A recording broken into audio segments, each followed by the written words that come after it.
சற்று முன் கிடைக்கப்பெற்ற மிக மிக முக்கியமான செய்தி ஒன்று வெளியாகி உள்ளது. திமுகவின் முக்கிய அமைச்சர் பெரியசாமியின் பண்ணை வீடு, அலுவலகங்கள், குறிப்பாக 14 வீடுகளில் அமலாக்கத்துறை அதிகாரிகள் இன்று அதிகாலையில் இருந்து சோதனைகளை நடத்தி வருகிறார்கள். கிட்டத்தட்ட பல ஆயிரம் கோடி முறைகேடு செய்யப்பட்டிருப்பதாகவும் சட்ட விரோத பண பரிவர்த்தனை செய்யப்பட்டிருப்பதாகவும் புகார் வந்ததின் அடிப்படையில் இந்த விசாரணை நடத்தப்பட்டு வருகிறது. மூட்டை மூட்டையாக பணங்களை கைப்பற்றினார்களா?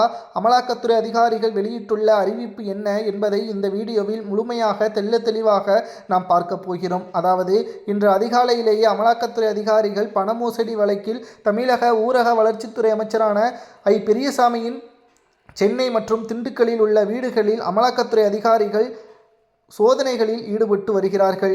இதன் தொடர்ச்சியாக சென்னை பசுமை வழிச்சாலையில் உள்ள பெரியசாமியின் வீடு, சென்னை சேப்பாக்கம் சட்டப்பேரவை உறுப்பினர்கள் விடுதியிலும் அமலாக்கத்துறை அதிகாரிகள் தீவிர சோதனைகளில் ஈடுபட்டு வருகிறார்கள். தனிப்பட்ட பெரியசாமியின் பண்ணை வீட்டிலும் அமலாக்கத்துறை அதிகாரிகள் சோதனைகள் நடத்தி குறிப்பிட்ட சில ஆவணங்களை கைப்பற்றியிருப்பதாகவும், இதேபோன்று திண்டுக்கல் மாவட்டத்தில் துரைராஜ் நகரில் உள்ள வீட்டிலும், திண்டுக்கல் மாவட்டம் சிலவம்பட்டியில் உள்ள பழனி சட்டப்பேரவை உறுப்பினரும் திமுக கிழக்கு மாவட்ட செயலாளரும் அவரது உதவியாளர் வீட்டிலும் அமலாக்கத்துறை அதிகாரிகள் சுற்றி வளைத்து சோதனைகளில் ஈடுபட்டு வருகிறார்கள். இன்று இரவுக்குள் ஆதாரங்கள் அனைத்தையும் கைப்பற்றும் பட்சத்தில், பணங்கள் கைப்பற்றும் பட்சத்தில், மூட்டை மூட்டையாக பணம் சிக்கியிருப்பது வெளிவந்துவிட்டால் நிச்சயமாக அதிரடியாக கைது நடவடிக்கை செய்வது உறுதிதான். மீண்டும் இவருக்குத்தான் திமுக வேட்பாளர் இடம் கொடுக்கும். ஆனால் தமிழக மக்கள் இவரை தேர்வு செய்வார்களா? ஓட்டுக்கு பணத்தை பெற்றுக்கொண்டு தேர்வு செய்யப்படுவாரா என்ற பல்வேறு விமர்சனங்களும் எதிர்க்கட்சியினர்களால் பரப்பப்பட்டு வருகிறது.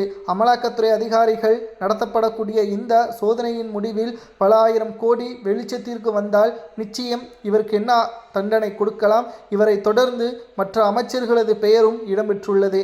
ஆரம்பத்தில் செந்தில் பாலாஜி, அவரை தொடர்ந்து திமுகவின் மிக முக்கியமாக எம்பியாக இருந்த ஒட்டுமொத்த பணத்தையும் மிக மோசமான முறையில் பதுக்கி வைத்திருந்த அமைச்சர்கள், எம்பிக்கள் போன்றவர்களிடம் விசாரணை நடத்தி வரக்கூடிய நிலையில் தற்பொழுது அடுத்த கட்ட நடவடிக்கைகளையும் அமலாக்கத்துறை அதிகாரிகள் பெரியசாமியிடம் இருந்து தொடங்கியுள்ளது.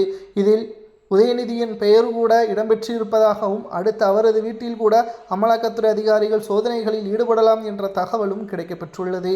அமலாக்கத்துறை அதிகாரிகள் பெரியசாமியின் பண்ணை வீடு உள்ளிட்ட 14 வீடுகளில் சோதனைகள் நடத்தப்பட்டு வரக்கூடிய நிலையில் ஆவணங்கள் அனைத்தும் பெரியசாமிக்கு எதிராக இருந்தால் என்ன தண்டனை கொடுக்கலாம் என்பதை உங்களது கருத்துக்களையும் பெரியசாமியின் பண்ணை வீட்டில் மூட்டை மூட்டையாக பணம் இருக்கலாம் என்றும் சமூக வலைதளங்களில் கூறப்படுகிறது.